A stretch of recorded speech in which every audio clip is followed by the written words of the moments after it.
Okay, Chris Peaks here today with Dale Jackson, a well-known celebrity here in Alabama, media personality, here to give me an interview today about an incident that happened with Attorney General Troy King a few years ago when he had to go into a grand jury investigation concerning voter fraud. Is that correct?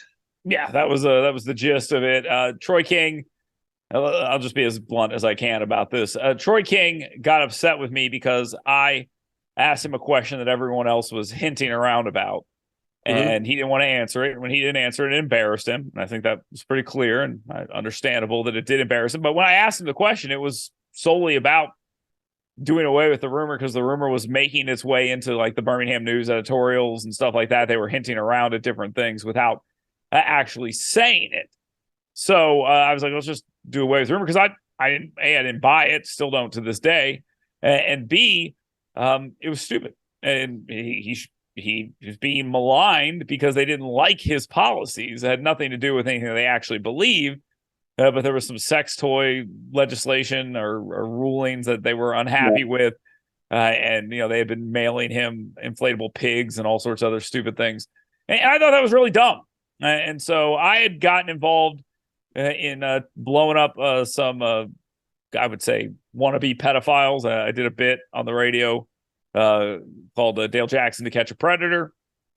And Troy King and I talked a little bit about that because Troy King had said, that, hey, Facebook had put out this stuff where they said, oh, no, we're safer now because we're taking pedophiles and we're combining the database and kicking those people off. And I'm like, well, and my whole point was, and I talked to him about this, I said, I could just create a name and go on there and do whatever I want. So it doesn't Right. really matter what you're doing. And in fact, I could become a 14-year-old girl tomorrow and people would try to talk to me. And I said, I'll do it Mm-hmm. and I'll show you. So I went and I did it and I showed him.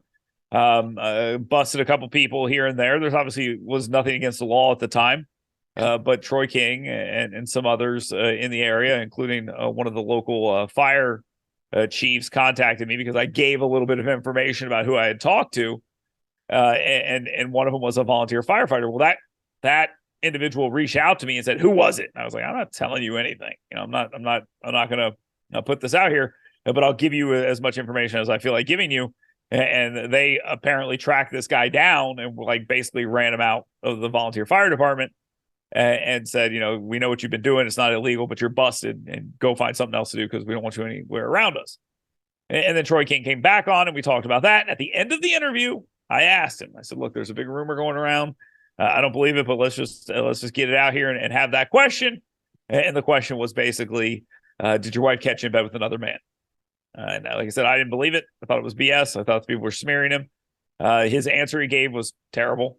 I do a lot of things, and one of those things is I don't discuss rumors, which is, again, really, really stupid. It's a stupid thing to say. If you just tell the truth and say no, or tell the truth and say yes, which I was expecting a no, of course not. So when he said, there are a lot of things to do, and one of those things is not discuss rumors, I said, that's odd. I said, why don't you just answer the question? And then he said it again. As all that happens, so we go sideways. A couple months pass. I find myself in a little Well, hot you were water just with a giving him a joke. chance to. I'm I'm sorry, I didn't sorry. mean to interrupt you. I'm sorry, I didn't mean to interrupt you. You was giving him a chance to clear Correct. his name. Correct. Okay. Correct. Yeah, that was my intention because I didn't buy what they were saying. Let's just put it that way. I didn't believe that was all true. There were a lot of hints about what it was, like Troy King and the prom king from Troy and all this other stuff. That was like sort of the implication that was going on. And so he gave a terrible answer. A couple months down the line, I made a joke on election day. Republicans vote on one day, Democrats vote on the next. Clearly a joke. The Democrats in North Alabama pretended that it was being handed out at the polls and all this other stuff. It's a lie. None of that was true. And when I saw that the Secretary of State, Beth Chapman, I believe it was at the time, was questioning what was going on, I went in there and said, well, I did that. It was a joke I made. And I said, nobody's handing out any flyers. I literally told this joke on the radio, and I posted a little joke press release on my website about it. Ha ha ha ha. Very funny. So I get suspended from a week from my job because of that, which is probably the right thing to do. And then a couple weeks after that, someone from Troy King's office shows up at my house. He comes to my house. He starts questioning me about the election, and I say, "Come on, there is no criminality here. We all know that this is a stupid thing. You're here because me and Troy King got sideways over this other stupid thing." "Oh, no." He assured me that wasn't the case. And then I laid out to him the case, and I said, "Okay, well, here it is. Here's the audio. I did it. Here's the press release I wrote. I did it. Here is the video, or here's the audio of the show of that day. I did it. I did everything that you're asking me if I did, and not a single bit of it is illegal. You know it. I know." He's like, I know. Then the guy leaves his gun in my apartment. Okay, so the cop leaves his gun in my apartment. I mean, he's in there playing with my dog and all this other stuff, and he leaves his gun in my apartment. All that stuff. So I think nothing of it. I've already been suspended a long time ago. I have no desire to make this an issue or anything like this. I'm not stupid. I understand when someone's trying to scare me, and I gave all the information I had to do, which was probably stupid. I should have probably said I'm not participating in any of this, but I did do it. I mean, there's no question. It was a joke. Everyone knows it was a joke. Anybody that pretends that event was criminal or malicious or anything like that is full of crap. Anyone who says that. Nobody truly believes that. Not Troy King, not Laura Hall, who was running for office at the time, not the members of the Alabama media that wrote stories about it but never followed up on it. None of them. No one believes that. It is a lie to pretend that they do. They are scumbags. They are trash. They are terrible people. Troy King, same thing. He attempted to destroy my life because I embarrassed him, not because he thought that I had done something illegal. So all of this continues, and I get a notice to appear before a grand jury. So I do. I appear before the grand jury, and I walk into the grand jury, and I sit down with the investigator and the prosecutor in the case with my attorney, and I sit down across the table, and they ask me if I'd like to make a deal. They throw out the 4 charges they're considering charging me with. It is voter fraud, misappropriation of the state seal, voter intimidation, and forgery or some other thing. So 2 felonies, 2 misdemeanors, 33 years in jail. Which one of these would you like to plead to? Well, I was like, damn, this seems like a sweet deal. I plead. They leave me alone. Story's over. No big deal. Great. My lawyer says, hold on one second. They leave the room. He says, Brooks, right? I'm sorry? Mo Brooks was your lawyer? Correct. Mo Brooks was my lawyer. He was a county commissioner at the time. He was a friend of mine. It still is. And he's a great human being. The guy was worried about me, and he took care of me. The guy ended up officiating my wedding. I mean, this is a good human being. I'm friends with his kids. He has been a great human being. And anyone who says otherwise is full of shit. So the simple fact of the matter is, we sit down and we say we're not taking. He says, "Look, if you plead to anything, they're going to make a big deal about this, and they're going to pretend they got something here, and then they're going to try to fire you. They're going to try to get you fired. That's what they're going to try to do." And I said, "Okay, well, I'm not going to plead to that because if I'm going to get fired, might as well go down swinging." So I said, "Okay, fine. We'll go. We'll roll the dice. Come back in." The prosecutor says, "What crimes would you like to plead to?" We told him none. And he's like, "What?" He said, "You don't have to listen to him. You can do whatever you want. You're in charge here." And I said, "No, I'm going to listen to my attorney. I'm going to do what he says." So I pled to none. He leaves the room, and the investigator basically looks at me and Mo and says, "Holy cow." Not in those words. They ain't got nothing, and they know it. They absolutely know it. They're trying to scare you. Like, that's essentially what the guy said to me. It's not a direct quote, but that's the gist. And I go into the grand jury room, and they tank the case instantly. I sit there. They start asking me questions. First question is, "Are you sorry?" Which, of course, is not a legal question. That's them trying to get the people in that room to feel sorry for me, because you could have indicted me if you wanted to. You very easily could have indicted me, but they didn't, because they knew they had nothing. It was an intimidation technique. That's all it was. And they had played their hand too far. What they should have done is got to that point and said, "We're dropping all of this, go home." That would have been the end of it. And they would have said, "We're dropping all of this. Keep your nose clean, go home." That's what they should have done. But they tried to push it a step further. And I go in there, and then the people in the grand jury are like, "Were you trying to make people feel stupid?" Again, these are not legal questions, obviously. And the only question the prosecutor asked me is if I was sorry. That was it. That was it. The only question. And What then was they the let the grand jury ask some questions, and one of them said, "Hey, I was listening that morning. It was pretty funny." I knew at this point I was good. So all of that goes down.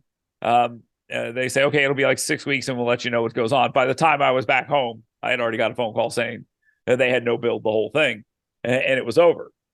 Well, at that point, I was free and clear.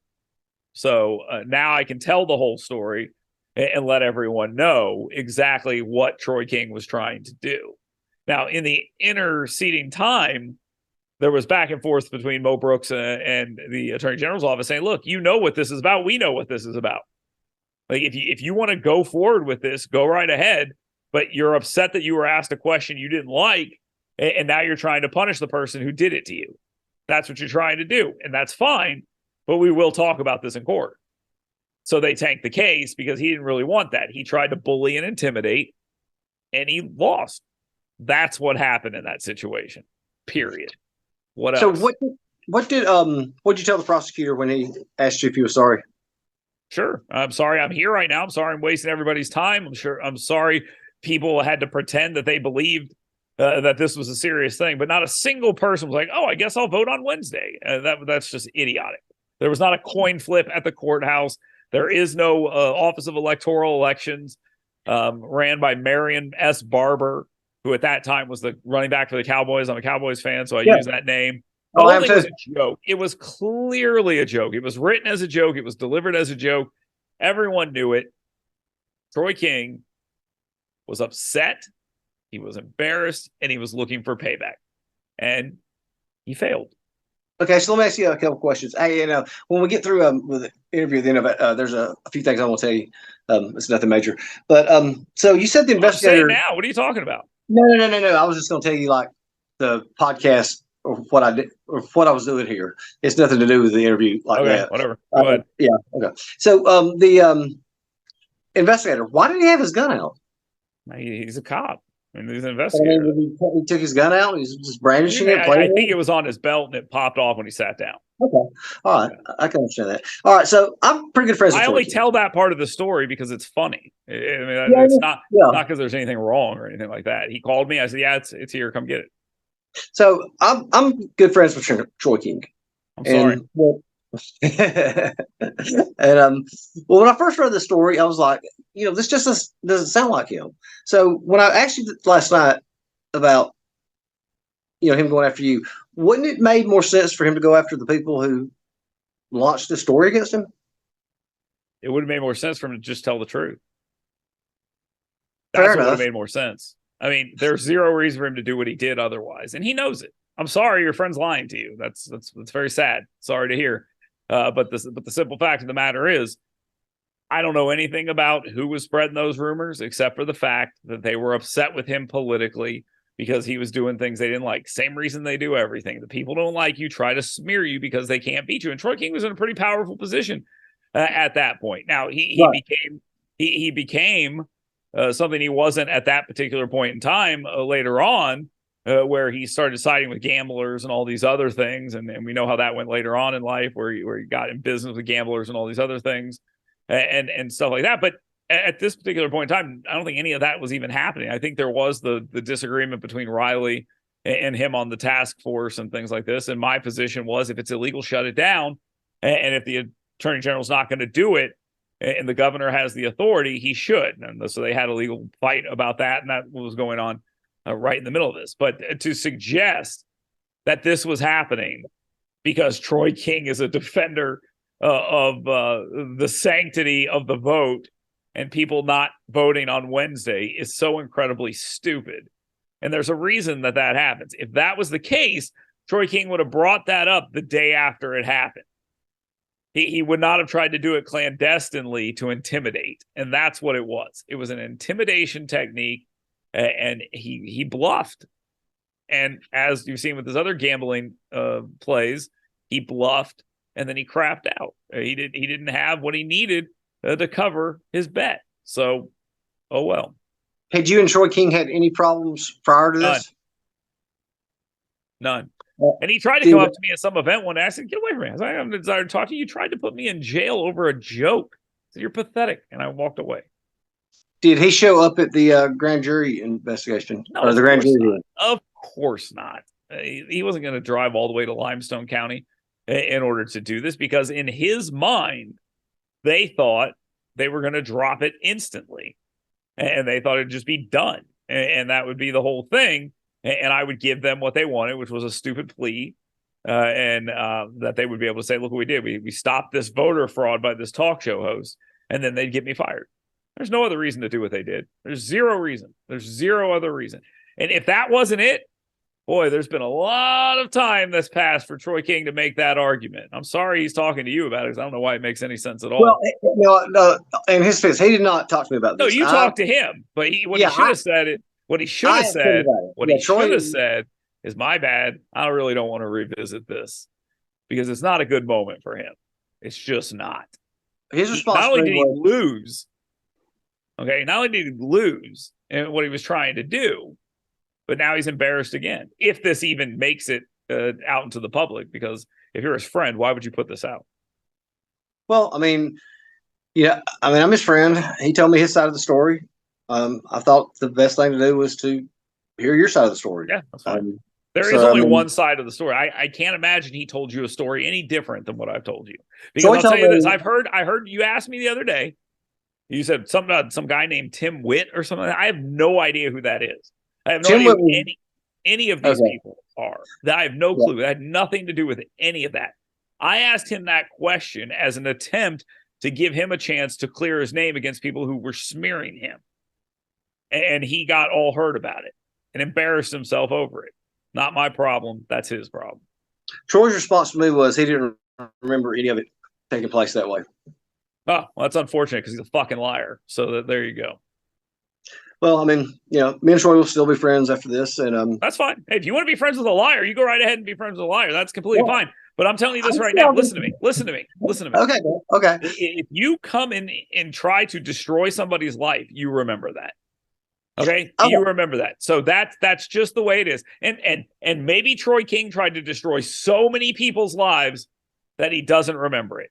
But I've been openly talking about this at every opportunity. And I appreciate you wanting to talk about it, because not another person in the state in any form of media has ever asked me about this. They wrote the story about the first day about how Dale Jackson had committed voter fraud and might go to jail, and how the Department of Justice might be looking at it, which was completely a lie. And there was nothing of that. They covered Mike Hubbard calling me an idiot. They covered Laura Hall complaining about how her loss was tainted, and all this other stuff. They did all that, but they never did any follow through, because it was stupid and everybody knew it. And then Troy King thought that was an opportunity to extract some revenge. There's no other way to tell the story. So nobody else reported on this at all after it was over with? No, I'm the only. I have platforms, and I gladly talk about it. It's a great moment. But I'm the only. The greatest thing that ever happened. This is the greatest thing that ever happened. The Attorney General of the state of Alabama tried to put me in jail, and I beat him. Hell yeah, I'm going to talk about that at every opportunity. But AL.com, come on. Any of the TV stations that covered it, come on. Not a single entity touched it. This story was written in like the Houston Chronicle, the Washington Post. All these different places covered this story, and not a single one of them followed up on the story. Not a single. Hey, what happened with that story we wrote about the guy who tried to steal an election in Alabama? Correction. The guy who got away with stealing an election in Alabama. What happened in that story? Oh, nothing? Wow. Don't we feel stupid? Wow, because, I was just scrolling the web one night and just looking at different stuff, and I just seen this article, and I started reading it, and I thought, I don't ever remember hearing anything about this. I don't remember anything about this, and I couldn't find any follow-up stories after it was over with. And there's no such thing as a follow-up story. The only other thing that was written about this story is something I wrote for Yellowhammer News a few years ago that I use on a regular basis. I constantly do it. It's got a funny image on it and everything. There's a picture of me in a jail cell and Troy King standing outside of it, and it's a photoshopped image, and I love that photo because it's awesome. And so that's what happened. That's the end of the story. I mean, really, that is the total end of the story. Troy King never said, "Oh, my bad," or "I shouldn't have done that," or anything like that. Not that I expected to. I mean, if you do this stuff, of course you're not going to go back and think you've done anything wrong or anything like that. And I'm not suggesting he should. My suggestion on all of this is solely this. This story is bullshit. This story has always been bullshit. And Troy King knew it was bullshit from the very beginning. And he could have very easily not did what he did. But instead, he did what he did because he was completely happy to try to use his power to intimidate someone that he thought had done him wrong. Whoops. And you said he came up and tried to talk to you at an event later? Yeah, I mean, he didn't come and try to talk to me about this or anything, but he tried to like shake my hand and talk to me. I was like, no. Okay, and so I appreciate you saying that media. I'm just going to say what I was going to say at the end anyway. I got into this a few years ago. I got spinal stenosis, couldn't work. I have supposed to have 3 surgeries, and I always thought this stuff was cool. So I got to interviewing people, and don't take this the wrong way, but some of the big journalists I've tried to get to talk to me, and now ignored me, but I was trying to bait you to get you to give me the interview, so I'm glad you have what some is the fire. bait? What is the bait? I have no problem talking about this. I love talking about it. But you see, the big guys, really, the main players or the big journalists, like Maurice Fogel called me a wannabe political hack. Well, sure I am. They don't want to talk to me or give me any or interviews or that right there. So I okay, let me see if I can get this guy to talk to me. And sure, I mean you started responding back to me, and I was like, okay, I've got some respect. I will tell this story at any time, anywhere, to any person, because it is a perfect example of what people in government can do if they want to. This was an attempt to crush a member of the press, and people in the press didn't even care. They didn't even care. I mean, just imagine if Steve Marshall sent police to Carol Robinson's house, or sent police to I don't know, Greg Screw's house on Channel 19 in Huntsville. Imagine that happened. They'd be irate. You saw it happen at a police station, or excuse me, a newspaper in like Kansas or something this week. People freaked out about that. Mm-hmm. But here, this happened, and I wasn't quiet about it. They knew what was going on. They all knew what was going on. And they why do you think the state news media just totally ignored it or didn't want to say? Because they're losers. I mean, what do you? These guys are people who are the human embodiment of a C+ average in journalism school. They hate their lives. They hate their jobs. They hate their families. They hate their coworkers. They hate where they live. They hate where they work. They hate everything about their lives. Read their words. Oh, These I do. are the most miserable human beings that have ever existed in their entire lives. And it eats them alive that they think that they're the power brokers. They aren't the power brokers in this state. They're just not. They are an annoyance. And if I was a politician, I wouldn't even talk to those guys. There'd be zero reason to even do that. I can reach more people by going on Twitter or a podcast, not yours, because 7 people are going to see this, but other podcasts. I don't know you actually think. I mean, I've got upwards, some got 1,000, 2,000 views. Okay, so whatever. But they can what they're doing literally does not matter. It is a dying medium. They hate feedback. They hate anyone that pushes back and disagrees with them, and they will not even engage them. I don't believe in that. The worst thing that ever happened to the media in their eyes is comment sections on websites and emails, because what never has to happen again, or what had before, what you had to do was you had to actually like write a letter and send it off, and then they had to open it, and someone had to see. All this stuff had to happen.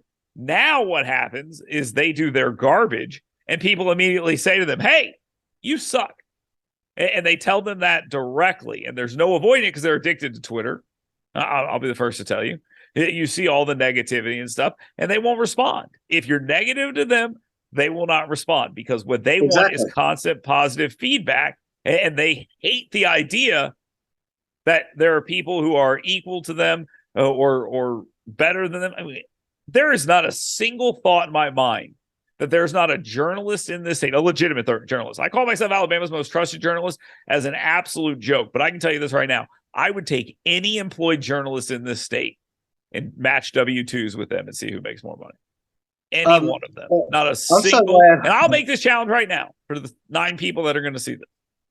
If you are an employed journalist in this state, I will take my W-2 against your W-2, and whoever's is bigger gets a month of the other's pay.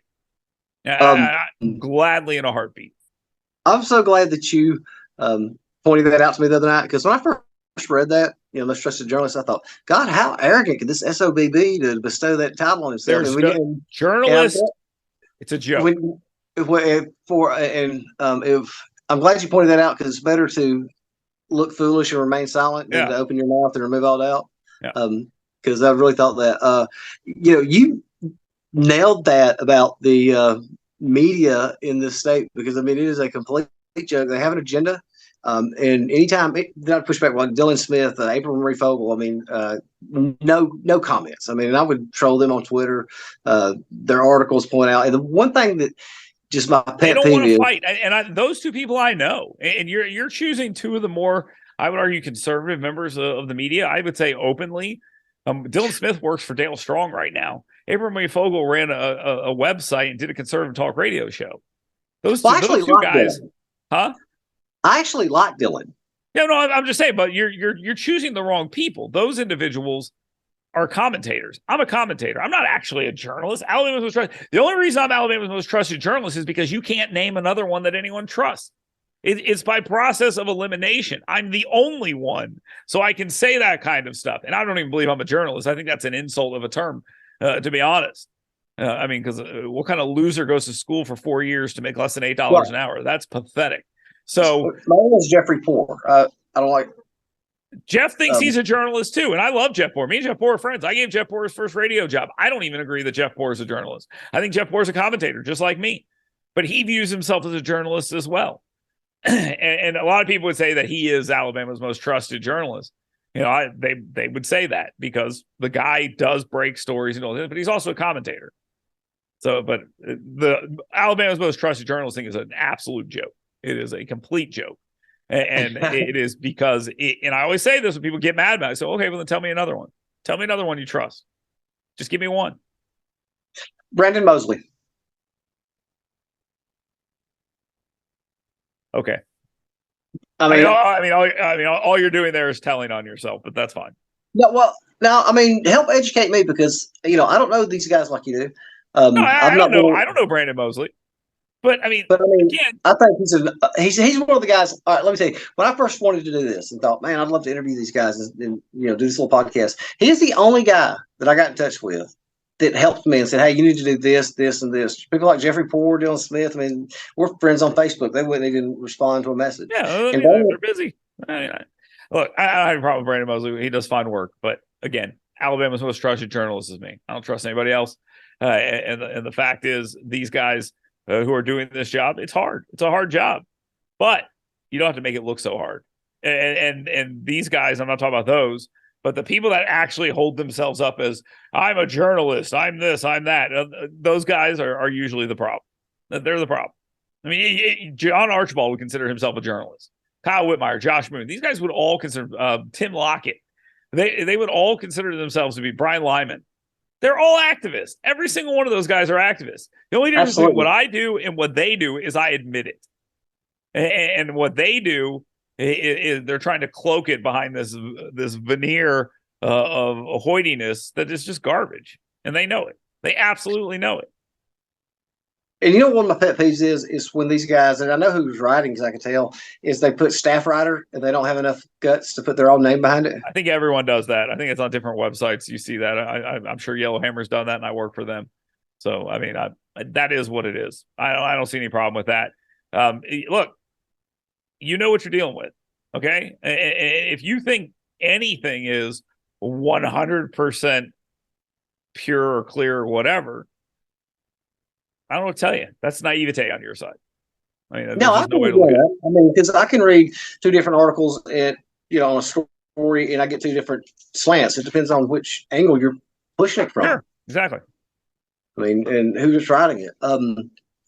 Dale, I think that's all the questions I've got for you, man. I appreciate you giving me the chance, opportunity Sure. to interview you. It was it's a lot of fun, man. I hope you didn't. I'm sorry it didn't go the way you wanted. No, it went. I didn't have an agenda of Bull how. crap. You No, had I the wanted agenda to come in here and white knight for Troy King, and you can't.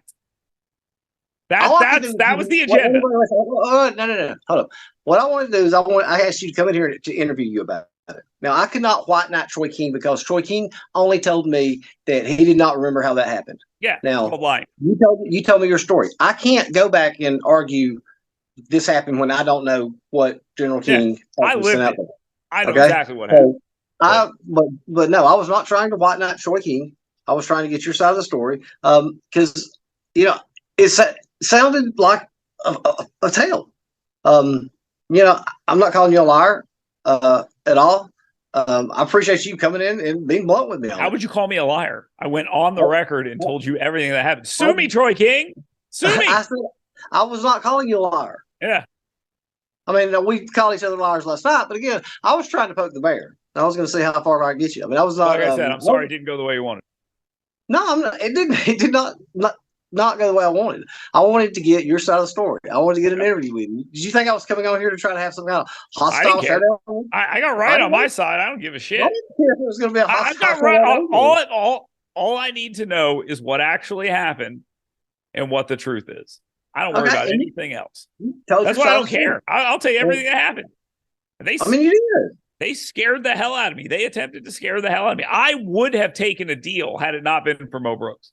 And they would have won. I probably would have taken a deal like that too, because you don't know what a jury's going to do in a situation. I mean, you could have walked in there and had 12 people that didn't like you, and you're going to prison. If they wanted an indictment, they could have got it. They didn't want an indictment. That pisses me off even more. Really, the story here is an abuse of the justice system. That's the real story. He abused the justice system and taxpayer dollars because he was upset about something. That's it. That's the true story. And he doesn't even remember it because it's just a weapon. It was just a weapon. So what else did he do? Was it only me that he did that to? I doubt it. Well, with this, when that came out, he told me the story and with his family and everything. I mean, why do you think that he had so much anger towards you when you asked him that? Because I asked the question directly while everyone else was just hinting around about it and nobody's were saying stuff online. And I put a name to it, which put credibility behind it. I asked the question directly. How did you ask it? I'm sorry? What was the question that you actually asked? I asked him if he had get caught with if he had got caught with another dude. I asked the question directly, and nobody else would. They would just hint around about it and suggest they knew something they knew nothing about. So I asked the question directly to give him a chance to say enough of this. And instead of taking that opportunity, he made a fool of himself and he got embarrassed. And people took that audio and shared it. Why wouldn't they? If you're trying to malign the guy, and one of the ways you're doing it is by suggesting that the reason he's being a prude about sex toys and whatever is because he's secretly gay, why not take him saying, I don't discuss rumors, instead of saying, no, that's not true? Why wouldn't you use that? The sex toy thing, I questioned him about that in one of our interviews. He told me that was something that was started under Bill Pryor. And when it was started, he could not drop the case. And he went and tried to go, the legislature passed those laws, and he had no choice but to follow through with it. There are attorney generals all over the state that don't defend cases. The Attorney General of the United States of America has made it very clear, I'm not going to defend cases I don't want to defend. They drop cases all the time. I hate to tell you this, your friend's a liar. Well, that's not going to change my opinion of Troy King. He's always been. That's a reflection on you. Well, how's that a reflection on me? I mean, I'm sure you've got friends. No, excuse me. I don't have friends that lie directly to my face. And then I say, well, that's not going to change my opinion. It will absolutely change my opinion of someone if they lie directly to my face.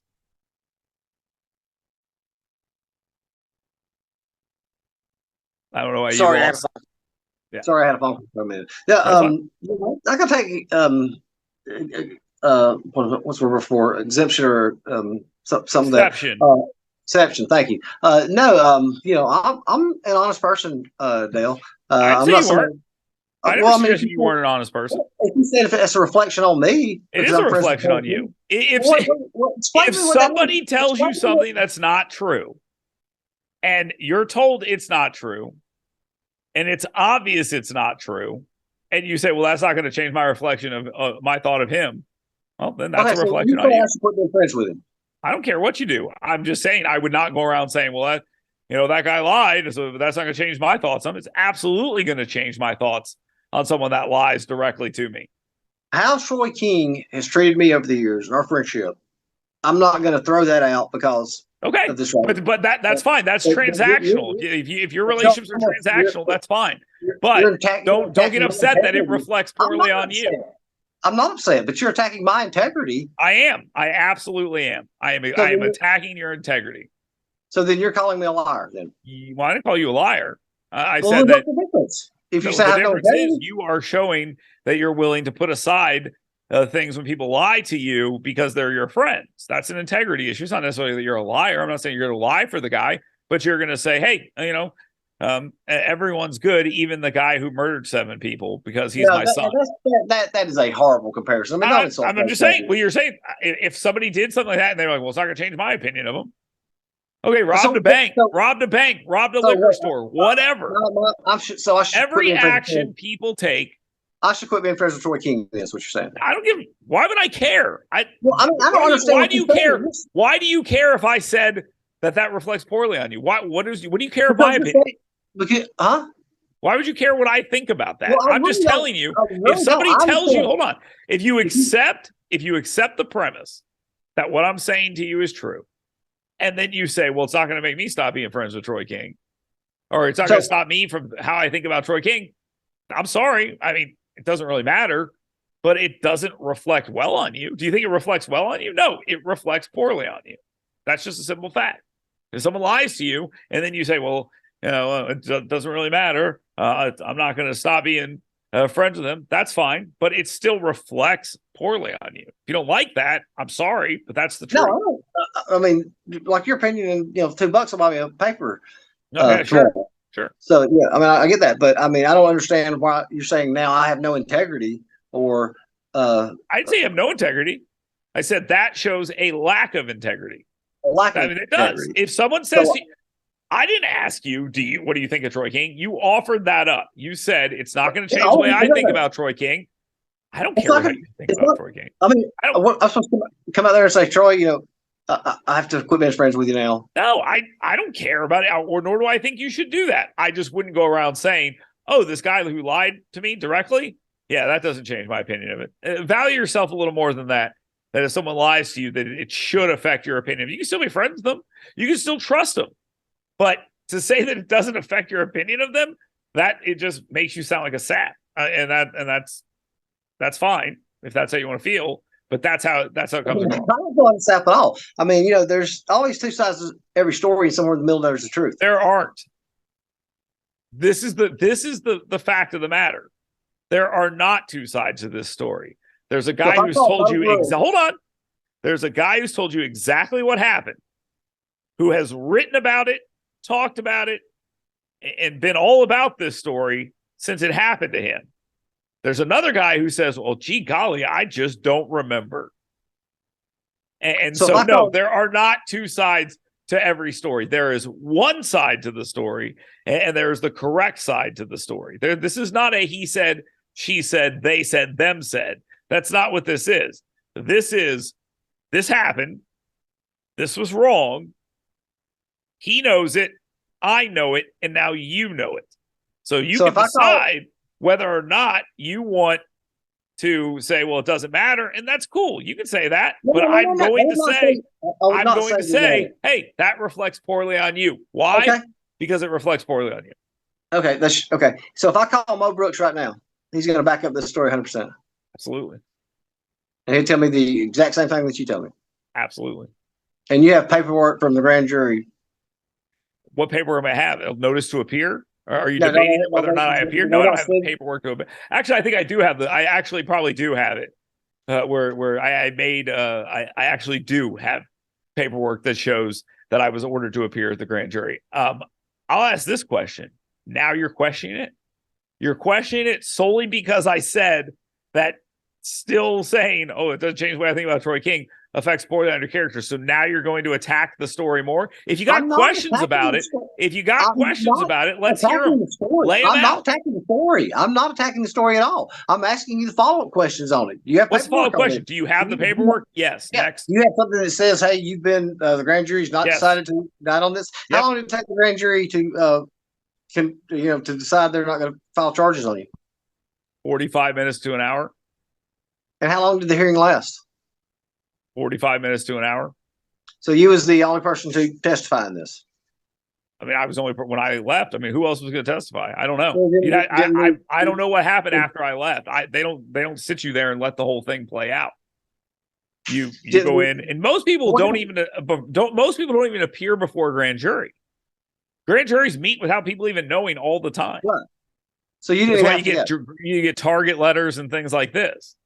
That was done to intimidate. It was an intimidation technique.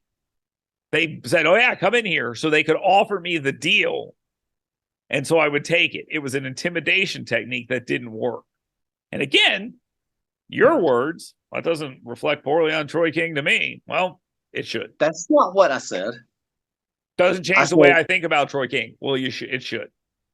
So my loyalty to somebody, and for the sake of argument, somebody does something, if this is true, and I should totally give up my loyalties to Troy King. About the 15th time you've asked that question in 3 different ways. Yeah. So let me answer it again. I'll answer it. You can say it reflects poorly on me. No, tell me how you can still be friends with Troy King. You can still trust Troy King. You can still like Troy King.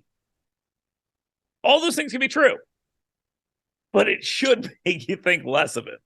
Okay? At the end of the day, it should make you think less.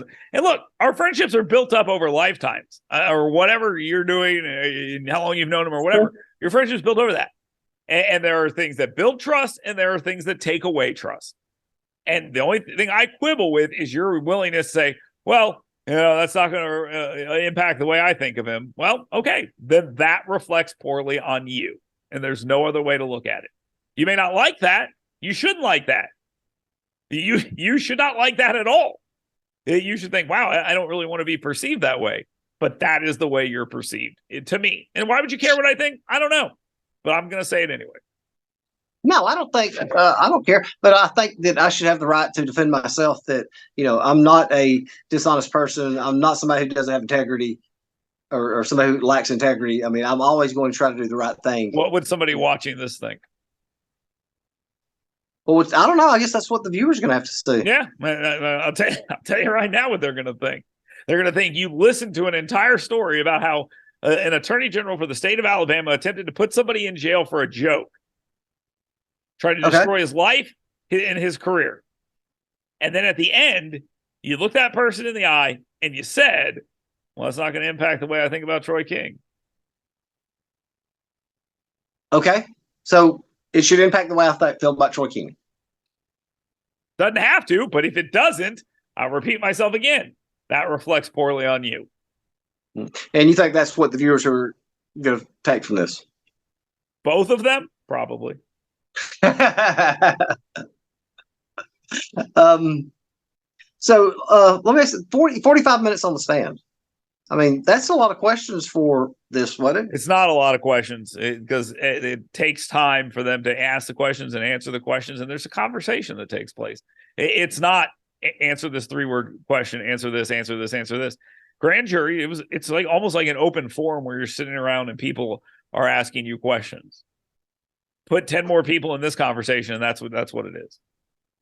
And the jury, grand jury, they can ask questions too, right? Yep. And they did. Did you think that this would make people feel stupid?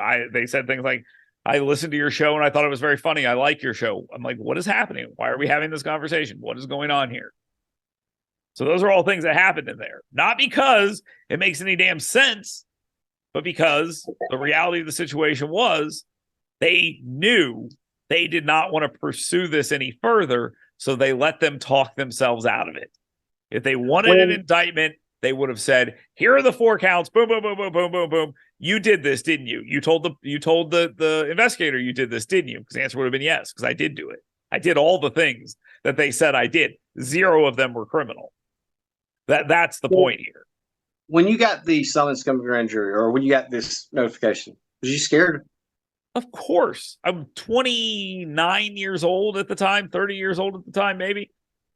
I'm 3 years into a job, and the attorney general of the state's trying to destroy my life. Yeah, I was scared. No question about it. Which is why I'm still pissed about it a good 15 years later. Was you still scared going into the day of the hearing? Yes, I was scared until the moment I got the letter or the call that I was clear. And then at that point, it was open season because I could do whatever I wanted because there's no way to revisit it. When Congressman Brooks told you, and I think I read that something that he said, we're not taking this because they'll do a victory lap around the state or something. Was he a calming effect for you during that time? Sure. Well, of course. If it hadn't been for him, do you think you would have taken the deal? Another lawyer would have? Probably. I think it would have been what, a misdemeanor, no fine, no jail misdemeanor, time? no fine, and nothing. Anything that they would have come up with, even probation, I think would have been suspended. That was the deal they offered. They just wanted me to say I'm guilty of one of these things. So they could then say, oh, yeah, we got this guy to plead guilty to this related to this. Congressman Brooks must have had, some guts to roll the dice on a situation like that because he knows the law. There's a First Amendment issue at play. But just because there's a First Amendment issue at play doesn't mean that a media company is going to back you. Right. You're not immune from consequences of the stupid thing I did, the hilarious thing I did that was also kind of stupid. There's still consequences to those things. And that's what Troy King was banking on. That's what he was banking on. He was banking not on putting me in jail or any of that. He was banking on ruining my life. That's what he was banking on. And if you can say, well, that doesn't make me think poorly of Troy King. What I'm saying is Troy King is still my friend. Good for you. Watch your back. That's the moral of the story. Good for you. Okay, watch your back. Let's watch our back. That brings up a question I would like to ask you. Last question, because I got things to do. Okay, yeah, I know, man. And hey, thanks a lot. I really appreciate you doing this. When I write stuff, somebody told me I need to get an LLC so I didn't get sued. How far can you take this line? When you're dealing with calling Twinkle Kavanaugh a dimwit star. I mean, am I gonna get sued over something like that? No, she's a public figure. I mean, unless you lie about her, you got nothing to worry about. And you have to knowingly lie with intentionality. Now, there will be people like, I don't know, let's pick one out of thin air. Got just some asshole, some terrible person, Troy King, who might try to take something you've said and try to destroy you with it. But they would be rolling the dice to do that. New York versus Sullivan, go read it. It's almost impossible for a public figure to be defamed unless it's done intentionally. Like you're intentionally lying about them with malice and forethought. You're trying to harm that person. Accidentally or anything like that, nothing. But and plus the other thing is they would have to come to you and say, hey, take this back. And you would say, well, why should I? And you say, well, because it's not true. And then you go back and you say, I made a mistake. You know how many times I've had to do that? 0. Dale Jackson, thank you for the back and forth. I enjoyed the exchange there. Thanks for coming on, man. And I hope the 3 people that watch it will take something from it. If I make $1 for every one of these people that watch, we'll have $3. So congratulations. All right. Let me know when it posts. All right, buddy. I'll send you a link to it.